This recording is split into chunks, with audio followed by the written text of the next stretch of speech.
ചർമ്മ സംരക്ഷണത്തിന് നമ്മൾ നാച്ചുറൽ ആയിട്ടുള്ള പ്രോഡക്റ്റ്സ് ഉപയോഗിച്ചിട്ടുള്ള ട്രീറ്റ്മെൻറ്റാണ് ഇവിടെ ചെയ്യുന്നത്.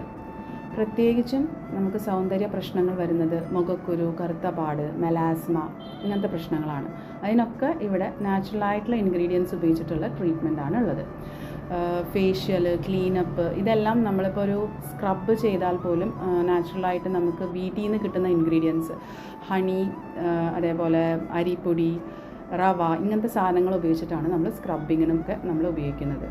ഫേഷ്യൽ ചെയ്യുമ്പോഴും ക്ലീനപ്പും അതേപോലെ പെഡിക്യൂർ, മാനിക്യൂർ ഇതിനൊക്കെ നമ്മൾ നാച്ചുറൽ ആയിട്ടുള്ള ഹെർബൽ പ്രോഡക്റ്റ്സാണ് ഉപയോഗിക്കുന്നത്.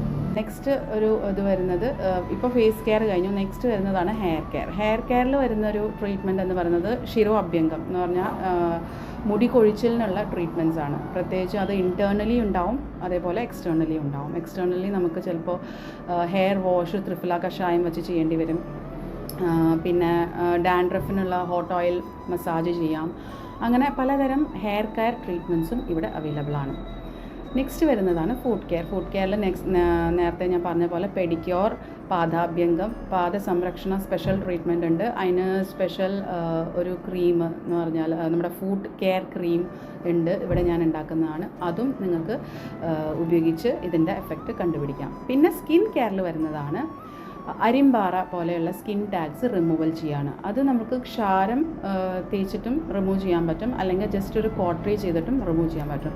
അൾട്രാസൗണ്ട്, ഹൈ ഫ്രീക്വൻസി ഇങ്ങനത്തെ പല തരം ട്രീറ്റ്മെൻറ്റ്സ് ഇവിടെ ലഭ്യമാണ്.